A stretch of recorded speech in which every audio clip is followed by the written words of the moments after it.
A military family often has two careers, but only one of them gets orders. And while we talk a lot about the sacrifices military families make, we don't always talk about the financial sacrifice of being a military spouse. A PCS can mean leaving a job, starting over with a new employer, losing professional momentum, and even abandoning a career altogether. And when that happens multiple times over a military career, the consequences add up. So, why is military spouse employment such a difficult problem? And what can we do about it? That's what we're going to explore today with Sue Hoppin, founder and president of the National Military Spouse Network. Sue, welcome to the show. Hi, Ryan. Thanks for having me. We are so excited to have you here today. Military spouse employment is a very complicated topic, and I can't wait to jump into this topic with you. But before we do that, I'd like to introduce you and read a little bit about your bio so our listeners have a chance to know you better. So by way of that, you are the founder and president of the National Military Spouse Network. You are a nationally recognized advocate and expert on military spouse and family issues with more than 20 years of experience working across military, government, nonprofit, and private sector communities. You founded the National Military Spouse Network in 2010 to help remove barriers to military spouse employment and entrepreneurship through education, networking, professional development, and advocacy. So, Sue, we're excited to have you. Welcome to the podcast. Yeah, I'm excited for the conversation. Awesome. Me too. So let's start very broad. How big is the problem? What is the problem? And what are we talking about when we mention military spouse unemployment? I'm going to be really unpopular here and say we don't know. We don't know how big the problem is. We don't know what the problem is. And I think that's because our data is so insufficient, right? Like we collect data, but is it granular enough? Do we know enough? I mean, the military spouse experience has evolved so much from the 1950s, when the all volunteer force came into fruition. And I don't know that we know enough about unemployment in the military spouse space, because we know that military spouses sometimes will choose to be underemployed because maybe they have a service member who is deployed, children who have greater need, and they're like, or maybe they're doing sandwich generation, caregiving for parents. We don't know what the situation is that keeps them out of the workforce. And so they're counted as unemployed, but they're choosing to be unemployed, right? Or they're choosing to be underemployed. We also don't know how many military spouses are engaged in entrepreneurship, and maybe it's not viable because they had to PCS to a location that doesn't allow them to have businesses in the home. So I just don't think we know enough. We know that it's a significant problem in that the baseline data that we have shows that, it's always 4 or 5 to 7 times the national average for unemployment. So we know it's a problem, but I think that's all we know, is that it's a problem and we should look into it. The rest of it, I think, is just wild, wild west. We just don't know what we don't know. Actually, I don't think that's an unpopular answer. I think that's a very fair answer because, how do we get this data? It's surveys, right? It's filling out census forms. It's data that is collected at that time and place, but that doesn't capture necessarily, you, for example, if you were to PCS, well, you answered today, I was employed, but next month you're unemployed. And there's no way to do that. Or you go overseas where you don't have the opportunity to work because of SOFA agreements, or there just aren't jobs in that community that you're qualified for. You might not speak the language, et cetera. So I think, we don't know is a very, very fair answer. I also love that you brought up the underemployment, because that's something I think that gets glossed over very frequently. There are many spouses I've worked with who are exceptionally talented, have more degrees and credentials and qualifying than me, and I'm like, why is this that you are struggling to find work, or you're not working in this big, high think tank job or something like that? And it's just because that opportunity is not there at this time. So I'm glad you brought those topics up. When we are looking at this problem of unemployment, underemployment, why is it so difficult to solve this? And what are some of the things that are being done? And yeah, let's go from there. I just don't think we're asking the right questions, right? Because I know that whenever we've asked, why can't we add questions to a survey? Yes, that's how we get the data points, is through surveys.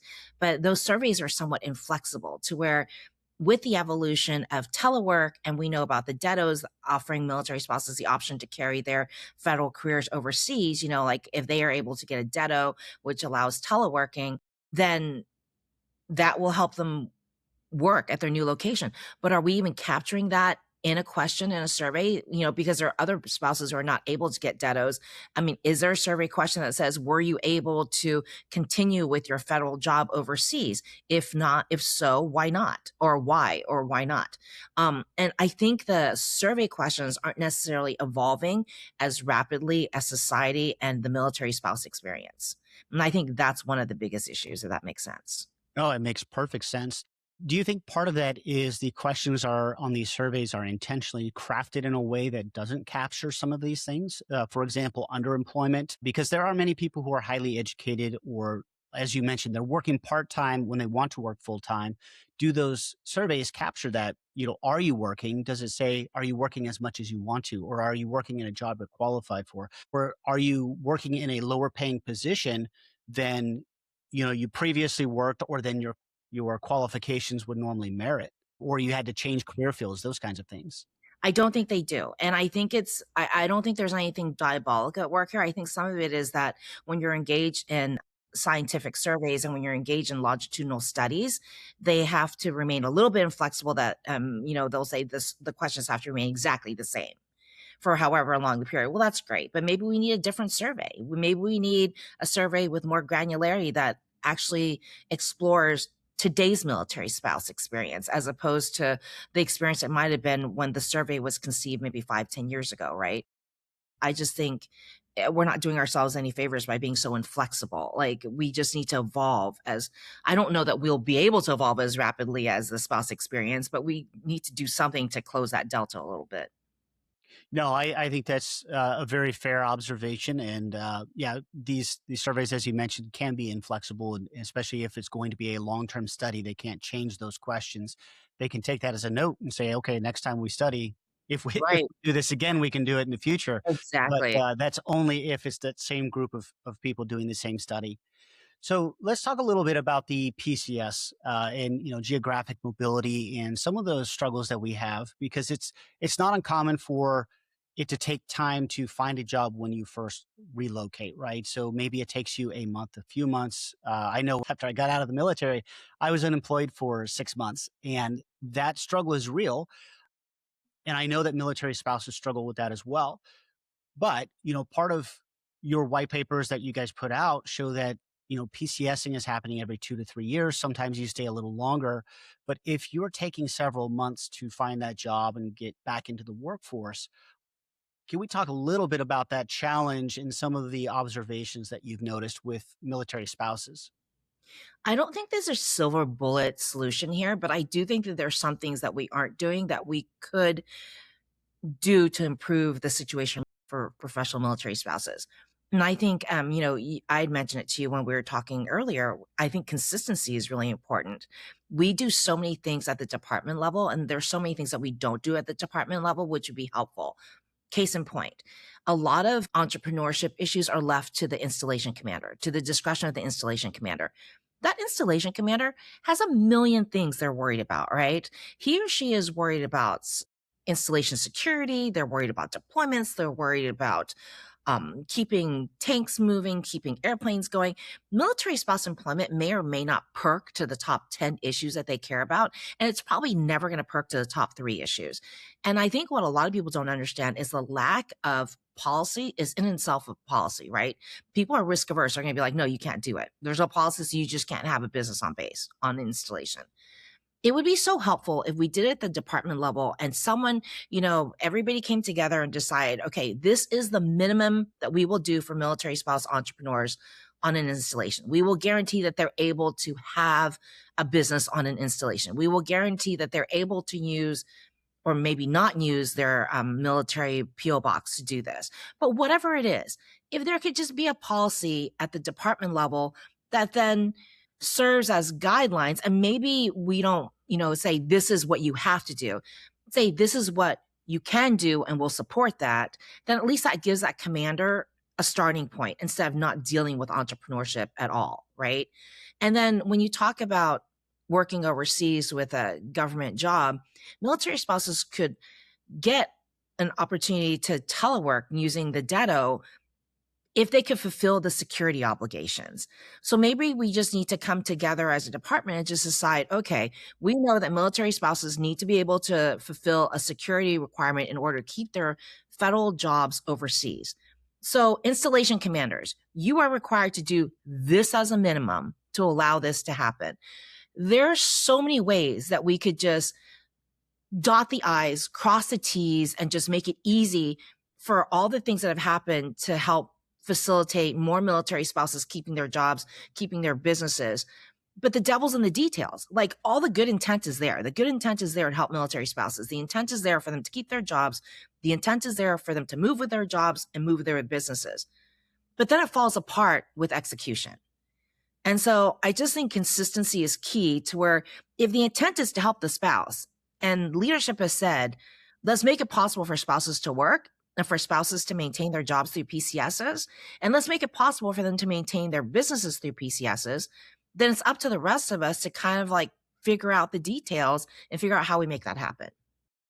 Yeah, the devil is in the details. I'm glad you brought that up because these are things that many people don't think about. You're right. Installation commanders or commandants or people at the highest level, they're not thinking in terms of those little details. Like, can the spouse use the PO box to run a business? Well, maybe if they're importing or shipping hundreds of items, Right. maybe that's too much, or they're giant items, things like that. But if they're just getting an invoice in the mail, that doesn't sound like it should be a problem. Should they be able to use a computer to be a freelance writer, consultant, to work from whatever that might be? That doesn't seem like a problem. But then if they're using heavy resources to I don't know what would be considered Right. heavy resources, but like, where do you draw that line? And it's easier, instead of trying to fix a large problem, to just say no, or make people kind of do it underground, so to speak. Right. Now, we didn't talk about this deeply. I mentioned it briefly, but there are some issues with SOFA agreements and things like that, and that becomes its own topic as well. We don't need to dive heavily into that, but I know that in some countries, you're not allowed to do any kind of even remote work, Right. without having a visa, which can be very difficult, if not impossible, to obtain. If you have anything to add to that, that's fine. But that's just one of the struggles people are facing when they PCS overseas. So we heard an anecdote from one of our spouses, and it was kind of, it's not funny. It's funny because she has a job now, and so she can, with the benefit of hindsight, kind of laugh about it. But she's like, I had a resource available to me that gave me preference at the installation I was going to. But in order to use that preference, I had to do it at the installation I was in stateside before I landed overseas. So by the time I realized I had the resource, because of course you're hearing this when the pain point's the greatest, which is you've landed at the overseas location and now you're looking for a job. They're like, oh, so sorry you missed out on that because you were supposed to do that when you were stateside. And so it's things like that that you hear, and it drives you crazy because you're like, okay, this is kind of insane. If the intent is there to help them have preference with jobs overseas, and they need to access the resources before they go overseas, then make that part of the briefing stateside, not the briefing when they're overseas, because it's kind of like, oh, you missed out on this. Wouldn't it have been great if you knew about this resource? And who knows if that's still the case. But it was just a funny anecdote. Like, she was laughing about when she said it because she's like, I have a job, so I can laugh about this now. But it wasn't funny at the time. She's like, it was just insane. Like, am I the only one that sees that it's insane? I'm like, no, you're not the only one. It would totally drive me nuts. Yeah, sometimes the left hand doesn't know what the right hand is doing, and we see this through not all, many aspects of military life, not just spouse employment, but it could be anything with PCSing or career. It impacts the military member as well. And I think anytime you're dealing with such life, right? Anytime you're dealing with something that's so complicated and so many moving parts, it's really hard to have everything organized and understand where everything falls in place. And I think that's just part of it, is just so many moving parts. One of the nice things that I have seen happening is that military spouse employment through the last, 10 years has gotten much better. And a lot of that has to do with things like licensing and credentialing. I know that many states now are offering reciprocal agreements. So, for example, a teacher or a lawyer or somebody might be able to move from one location to another, and they will have a grace period, which will allow them to work in that state while they are working to obtain their licensing or credentialing within that state. Is there anything you'd like to talk about in regard to that kind of thing? Maybe initiatives that are happening or some of the things that you are seeing along those lines? I mean, we owe such a debt of gratitude to the state liaison office out of DOD, DOW. They've worked so hard with organizations like, the Military Lawyers Association, MSJDN, to make sure that these licensing and credentialing reciprocity occurs, right? They've worked really hard on our behalf.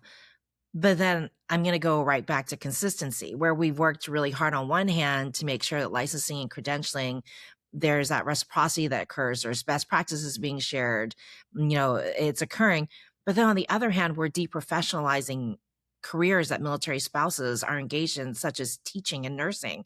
And so you're like, okay, so on this hand, you're making it possible for nurses and teachers to operate when they get to a state and like with their licenses. But on this side, you're deprofessionalizing their career so they don't have access to resources. Which is it? Are you supporting them? Or are you hurting them?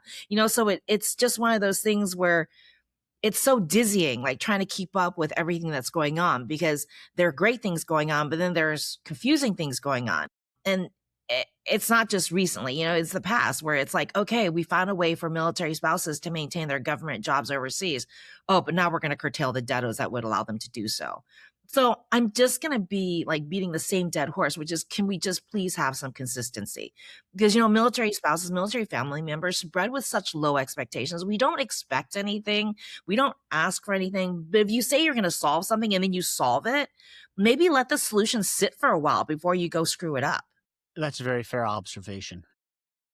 I noticed when the professional licensing or the definition of a professional changed earlier this year, there was a lot of pushback from many careers that you are a professional. If you are a teacher, if you are, I believe accounting or nursing was in there and things like that. And I think it had to go with a legal definition from decades ago. And I think the better solution would be to just update the previous legal definition to include many of these career fields that are obviously professional career fields. Hopefully that will be addressed in the near future and that will allow people to get the resources they need because I know this trickles down to things like funding and grants and things like that that will allow more individuals to enter these career fields as professionals. And some of that is just that I think that's just me being a cynic because well, it's not Monday, but it feels like a Monday.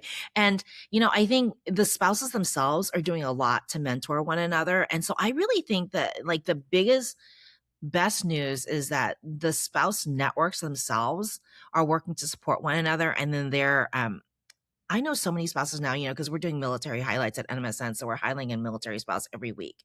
And every week we ask them questions about, like mentors, sponsors, and most of them are answering things like, I just make sure that when I'm leaving a position or when I'm giving up a position because it's not right for me, I'm recommending another military spouse and I'm sending it to that spouse or several spouses going, you're a rock star. You would be perfect at this. And they're telling the hiring manager, I have these other rock star military spouses that bring the same value system, that bring the same integrity and commitment, and they would be fabulous at these jobs.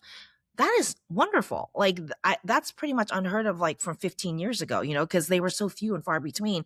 And, I think at that time networking was like, okay, well, if I network another position for somebody else and I connect those people, then that diminishes me because then nobody needs me. When the reality is, hey, if I network and help these people with these positions and connect them, I'm just really expanding my network and helping everyone.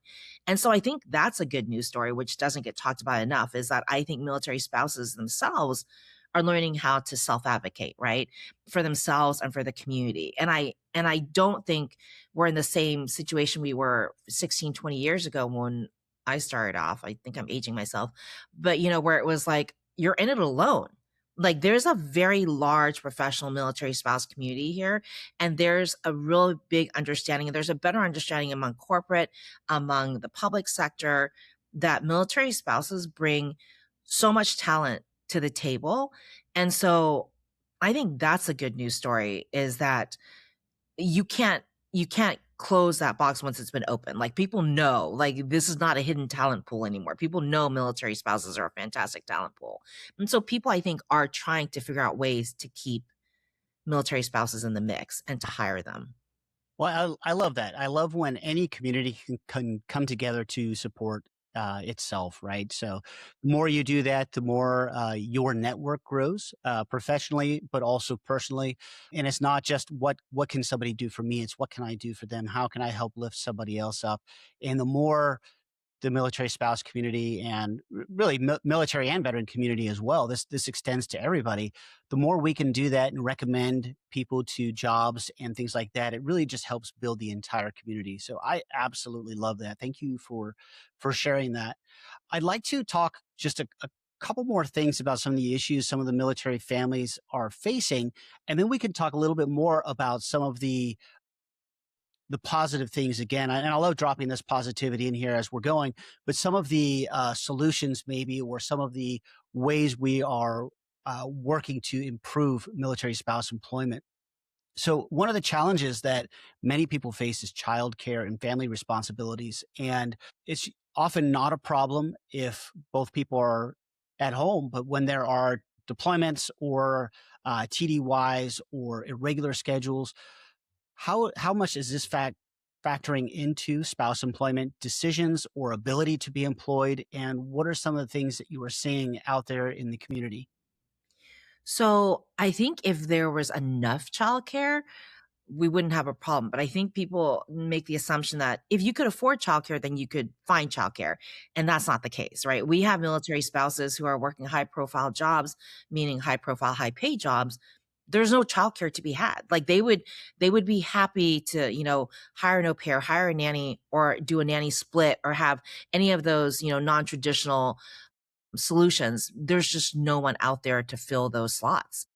So I think childcare continues to be a huge problem just because military spouses, for the most part, and this includes guard spouses, they are not living near, family members, and they don't have that big support system necessarily. Like, we can't just make the assumption that, hey, you know, maybe less so for active duty, but guard spouses, they probably live near family. And so they have help. And that's not the case.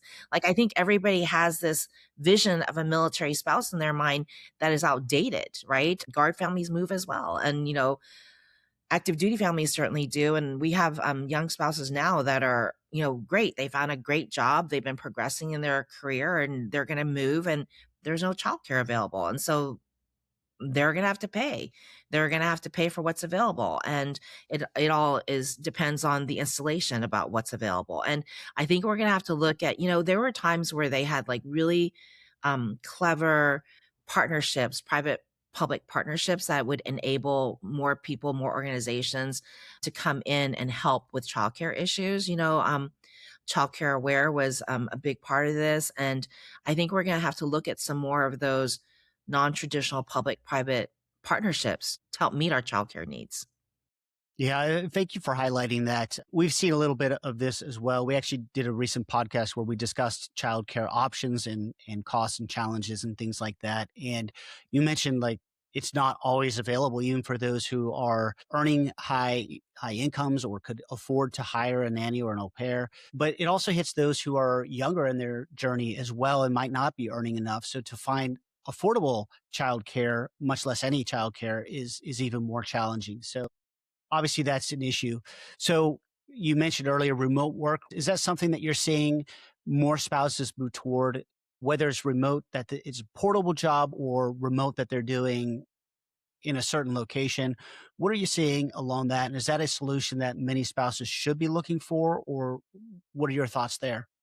No, I'm smiling because I have seen a lot of spouses go to either remote or hybrid work, and it works out so well, but they also have to travel still.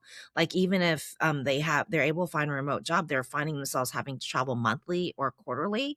And so they still need solutions. And one of my friends, her daughter was stationed just like an hour away. And so she would find herself there quite often, like, like nanny camp. And so, if you have that ability, great. But a lot of people don't have that ability. And so remote and hybrid, it's not perfect, but it's getting there.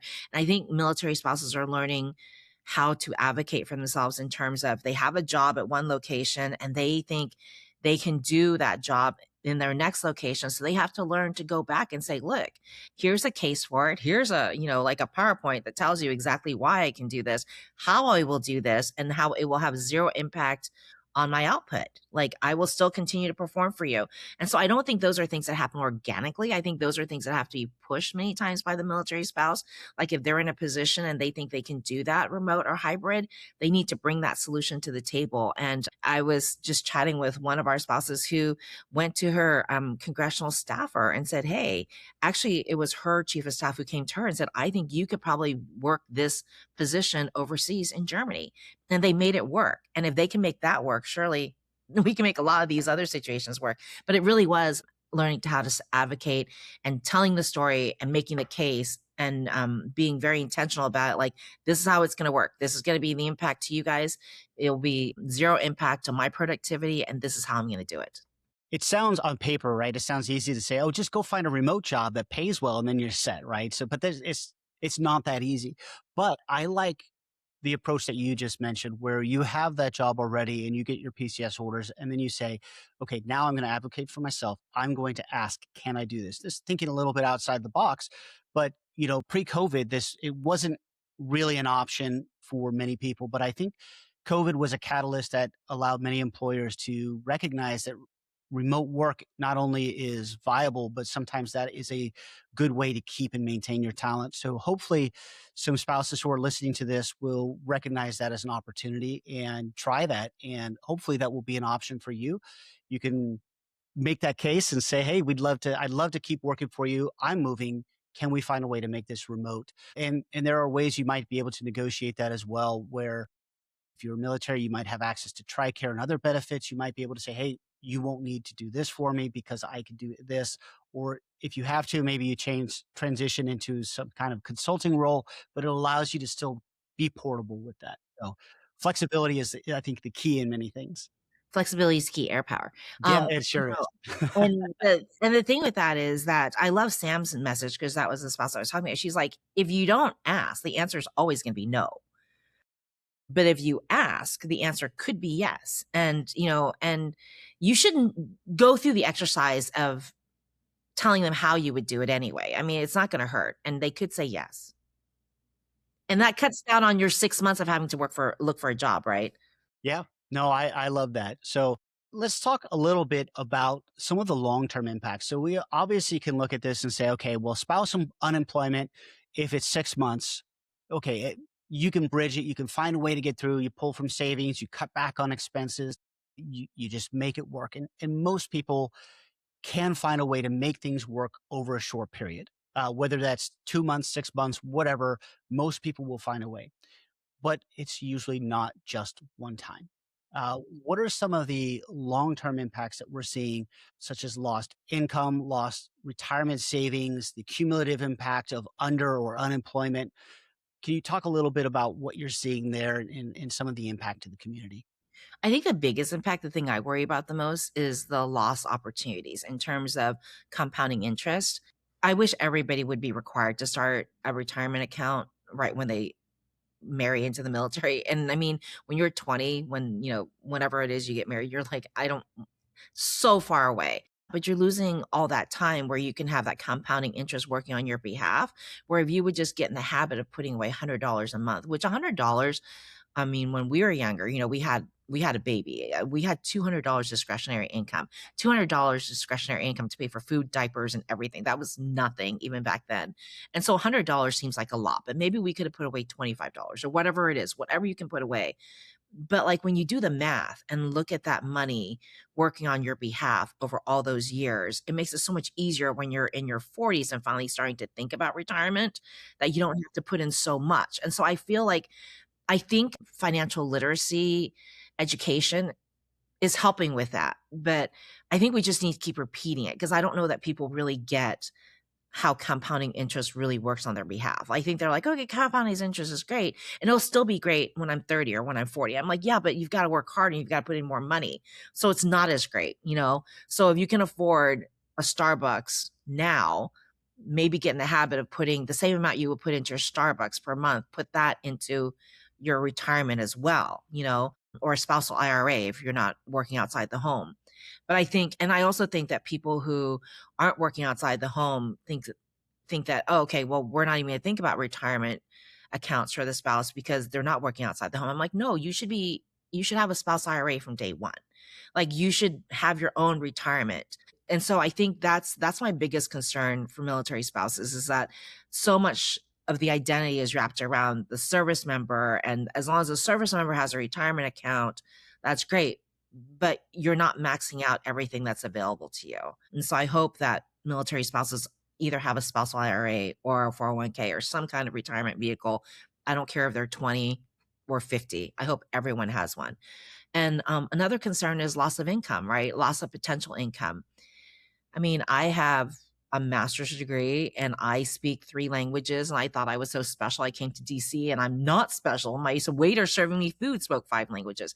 And so it's like, you're not special at all. And I started in an admin position. I felt fortunate to have it because after going through the hiring process with the FBI for 18 months, they offered me a job not within the DC area. I mean, that was heartbreaking. But I'm like, at this point, I've been in this for 18 months. I need to work. Like, I just need to work. And so I took the admin job. I didn't care. I just wanted to work. But what kind of loss of income was that to our family? Because I wasn't working for the 18 months that I was applying. You know, when you're applying with the 3 letters, they're like, you can't apply with anybody else. You're in the process. And maybe somebody who was going to be here, and we did end up being here, we homesteaded, but like, I didn't know that. But if you are going to be here for 20, 30 years, it makes sense to wait 18 months. But if you're a military spouse and you have to move 18 months later, it doesn't make sense. So you're taking a job that's probably below your earning potential.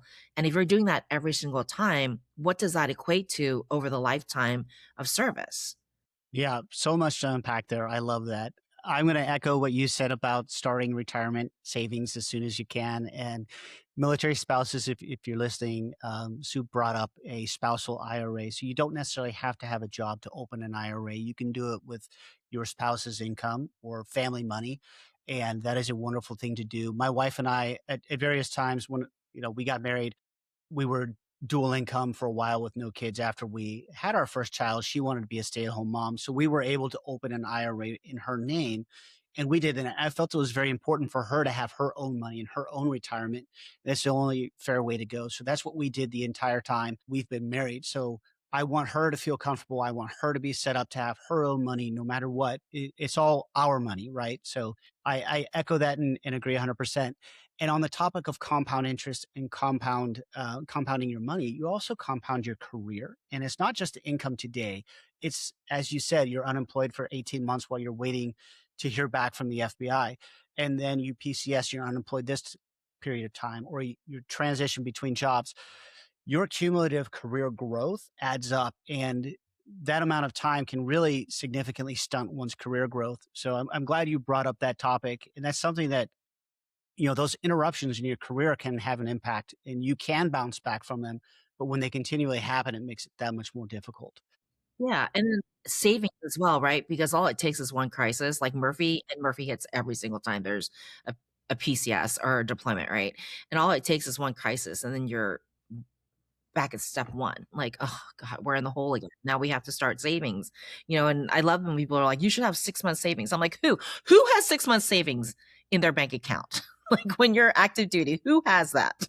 No, it's tough. Yeah, when you're active, Murphy's Law, as you said, it always pops up, especially around PCSs, deployments, anything like that. My wife always dreads when I'm in the guard right now. So I have deployed, I have gone on TDYs and tech school and training and things like that. And she always says, as soon as I leave, something is going to break. So 100%. uh, that's, It's like it waits for you to leave. It's like there's a gremlin that knows and you're leaving. It's like, I'm going to unplug the fridge right now. yep. And, that always happens, right? So something happens to the car, the refrigerator breaks, something happens. So, Right. yes, it's always good to have that emergency fund because something will pop up. So all of this, we're seeing these issues and we're stacking them. And I'm looking at this and I'm asking the question, at what point does military spouse unemployment or underemployment stop being a family issue? And when does it become a military readiness issue? I'm just going to set it out there because every family is different. And at some point, some families have to say, you know what, this isn't working for us, or we can't get by with watching our kids making ends meet. At what point does this become readiness or a national security issue? It always has been. We're just coming around to understanding that because If we believe in the all volunteer force, if we believe that we should recruit and retain the very best and brightest, then military spouse employment is part of that, because we don't live in a society now where the service member is making more than their spouse. We have so many military spouses of enlisted and officers who are making more than their service member. So it's for my civilian friends who aren't connected to the military, they're always like, "Oh, you're probably in it for the money." I'm like, "No service member is in it for the money." Like, the money is good. It's good enough to maintain a family in many cases, but they're not in it for the money. They're in it because they believe in something bigger than themselves, and they wanna serve we wanna serve our country. And what we need to do is make it easy for them to do so and not to have to choose between what's best for their family versus what's best for their country. And if we want the service member to be able to do service for as long as they want, then the spouse has to be able to work if they want. And it's a readiness issue. I agree 100%. Everything you said. So, but the key though, I think, is to get senior leadership to recognize that, because often what we're finding is that senior leadership is in a position where they've achieved not only a high rank in the military, but they're usually empty nesters at that point or very close to it. They've been in their careers long enough that they've been established financially. When you're talking the senior, your four-star generals, your senior enlisted across the different branches, most of these individuals have been in for 30 plus years. And at that point, they've reached a level where their pay and everything is sufficient that they are making uh, enough money to live a comfortable life. They're not wealthy. As you said, we're not doing it for the money. But if you reached a point where you're in your mid 50s, you're empty nesters, you're making well into the six figures, you're probably okay. Your spouse is probably at that point sitting on boards or in a position where they're open to different opportunities because of kind of that networking that you get when you're at that level. You see different things. The reason I'm bringing that up is they see something that's very different. Their existence, their life, they're so far removed from where the E3s and E4s and of the world are today, or even your mid-career E5, E6, E7, your O1s, 2s, 3s, those who are still very junior. What are we seeing that's being done, right? So now let's kind of transition this conversation into what is being done. So, we were discussing that President Trump just signed that EO to bring about the Military Spouse Commission. And, I'm not sure everyone that's on the commission, but I know it consists of the spouses of the senior leadership. And to be fair, I don't think I've ever met a senior leader or spouse who doesn't care about the E1s, E2s, and E3s. They are hungry to hear from them.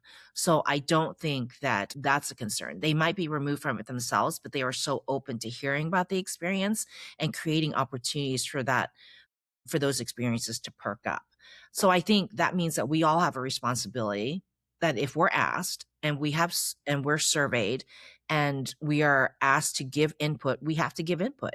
Because I think some people, everybody always waits to be asked. And I'm like, that's them asking for your input. Like, instead of complaining about the next survey saying, "Oh my God, I think I've done 10 surveys this year," that is your opportunity to provide input.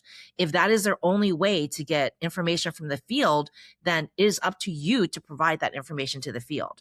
And that means being vocal. That means, like, if they're coming, if there's a roundtable at your installation and they're asking for people to come and give feedback, show up and give feedback. That is them genuinely wanting to know what your experience is. I do think that there is a desire from the leadership to know what their troops are up against, because they want to make sure that their troops are comfortable, that their families are taken care of.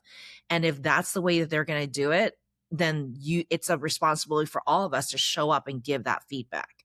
So I know everybody hates to do those surveys, but they're valuable. And if your congressional member is having a roundtable or a town hall for military families, show up. I think that's the problem, is that oftentimes we don't show up to vote, we don't show up to roundtables, we don't show up to forums, and then we lament that they don't know what our issues are. Those are all your avenues to tell them what your issues are. So make sure you show up. I think I'm not as concerned about it as long as they continue listening to their troops and their spouses, and I hope they will. And I hope that they'll continue to provide avenues for the ground troop issues to perk up. Back in the day, they had AFAP, the Army Family Action Plan. And I love that process. My husband was Air Force, but I love that process in the Army where they would go down to every installation, and then every installation had an opportunity to, hey, give us your, what is it, 5 or 10, we'll say 10 issues. Give us your top 10 issues. Now whittle them down to 3. And then they would go up to the next level and the next level. And then they go to the MAGCOM or battalion level. And then they would eventually go to the Army level. And so by the time that it perked up to the Army level, every single person in the Army had buy-in in the solution because they had buy-in in providing the challenges and the pain points. And I love that so much because to me, that is just a pure way of making sure that the ground troops stay connected to the leadership. And I hope they do something similar to that or something along the same lines. Yeah, I love that. Thanks for bringing all of that up. So, as you mentioned, the what is it, the President's Military Spouse Commission. So today, as we're recording this, is August 4th. The executive order was signed yesterday. So this is still brand new. Right now, it's established to set up so they're going to meet monthly, but it is spouses of senior military leaders. So the chair is Jennifer Hegseth, so the spouse of the Secretary of War, and then the other members are the spouses of the Secretary of each branch of service, of the senior enlisted, the commandants, sergeant majors, the chief master sergeants of the Air Force, of the respective branches, et cetera. So, um, again, as you mentioned, it's all the senior members. So hopefully they will go back out into their respective branches and services and have those town halls and go travel and go meet with the rank and file to find out what their main challenges are. And hopefully they will maybe expand that to bring in maybe a spouse of the year from each branch of service or something like that so that they can get different perspectives as well. Because I think having different observations and experiences and different levels of people on the board will, I think, bring a lot more value in the long run. So, can we talk a little bit about some of the other programs and things that you're seeing that the Department of Defense, DOW, is doing that is helping to work with this and some of the positive things that you're seeing in the community right now? So I think one of the really exciting things is we used to have my CAA, which would provide like training dollars, and now that's open to everyone, which I thought that was really cool because when it was conceived, it was limited to certain ranks, and now it's open, which I think is wonderful. And we have military spouse fellowships alongside the service member fellowships, which I think is really great. And again, we have a continued commitment to hiring military spouses. I think what I'm hopeful for is that Congress gets behind all of this. And, we've been trying to pass the WOTC expansion for decades now. And I think it's such an easy win because it has bipartisan support. So we could do something like provide that tax incentive to employers to hire military spouses. I think that would be something that's codified at the federal level. And it seems like with the President's Commission and with this bipartisan support for WOTC, there's a thirst there. There's a hunger there to do it. So I just hope they can take it across the finish line. This thing is so popular. Like all the VSOs, MSOs are behind it. The congressional members are behind it. The administration seems like it's behind it.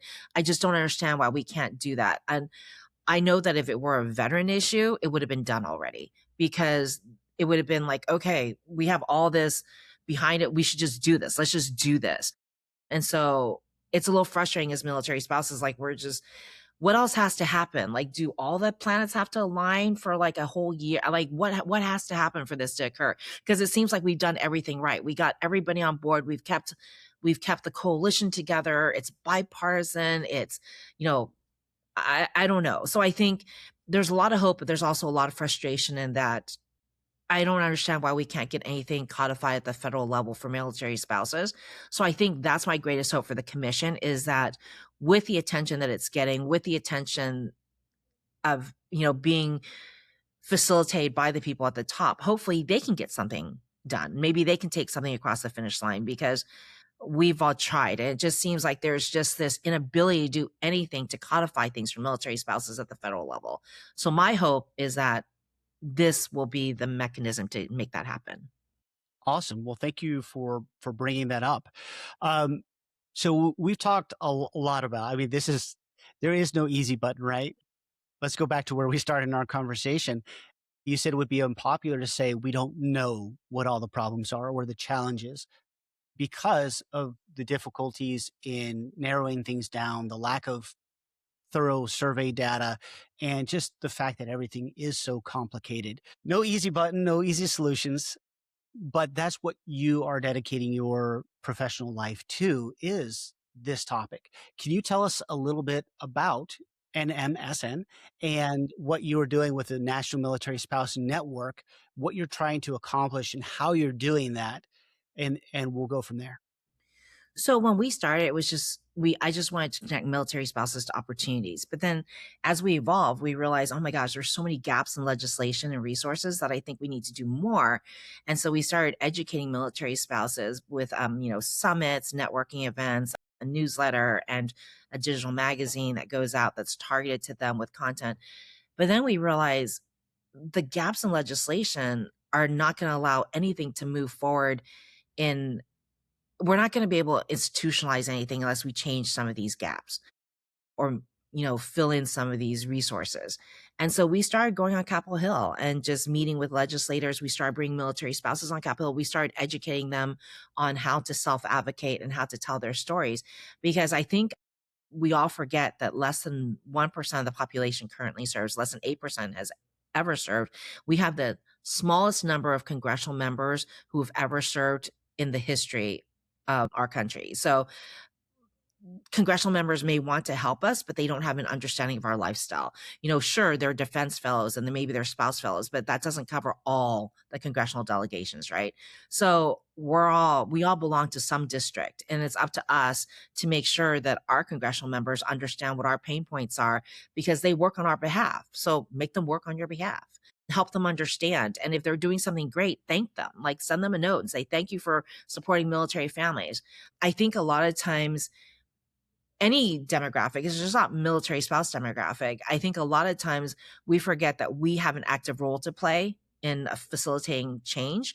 And so that's what we do at NMSN. We try to empower military spouses to accept their role in the solution, and because we all have a role to play, and then we help facilitate those conversations. And we've been really fortunate. We had one of our recommendations signed into law with the 2022 NDAA, and we will still work with congressional members, and then we'll work with military spouses to make sure they know how to tell their story, and then we make those connections. And we're just working on behalf of the community like everybody else, hoping that we make some inroads into this military spouse unemployment. I love that.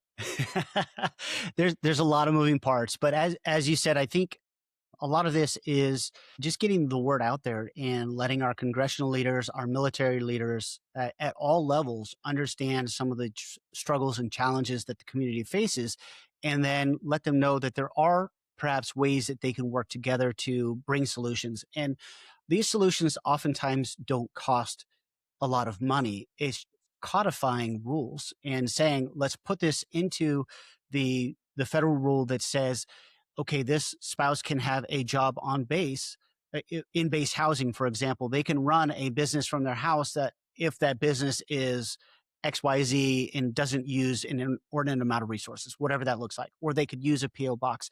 It's just making these changes to adapt to what our lifestyle is these days, because a lot of these rules were written years ago and they just haven't been updated to reflect our current society and our current way of life. We can't solve the world's problems over a podcast, but I appreciate you bringing to light some of these challenges that our community is facing and some of the ways we're working to bring to bring light to these issues, and some of the ways that we are currently trying to make things better. What are some things that our listeners can do, either as the spouse who is looking for employment, or if they're, say, an employer looking to hire somebody? What are some positive things we can take away from this? I want to go back one point, because you remind me of something really important about what people are already doing. And some of the states, instead of having a veteran council at the state level, they now have the Veteran and Military Family Council. And so with that, it brings a recognition from that governor that military family issues may not be the same as veteran issues. And that is so important. And so, so some people listening would be like, why? Why is that important? I'm like, well, it's important because veterans are not subject to directed moves anymore, but military spouses and families are. Like, we are still subjected to directed moves, which means that the issues are different. A veteran can choose to leave a state or they can choose to move for their job if they want to, but they don't have to. But an active or a guard family, if they're moving, have to move. And so the recognition from the governor that that is the case is so hugely important because then that means that you have a military family voice at the table whenever those decisions are being made at the state level. And so I think if you live in a state where they still only have a veteran council instead of veteran military family council, maybe ask to be included. Say, can we make the change to a veteran military family council? I think that's huge. I also think that you can advocate for yourself. There's so many military spouse friendly employers now. DOW keeps a list of those and like hiring our heroes. You just take a look at the list of people who are supporting these initiatives, and those are the people who are looking to hire military spouses. There's so many resources out there for military spouse entrepreneurs who are not in it alone. And I think the one piece of advice I would give to military spouse entrepreneurs is don't be so focused on just the military resources. There are a lot of federal, state, and local resources available to you. So make sure that you maximize all the resources. And for military spouses who are also veterans, don't overlook your veteran resources because you're now a military spouse, and don't overlook your military spouse resource because you're also a veteran. So I think it all comes down to what you started with, Ryan, which is make sure you're aware of all the resources available to you, whether they're military or civilian, and just maximize it.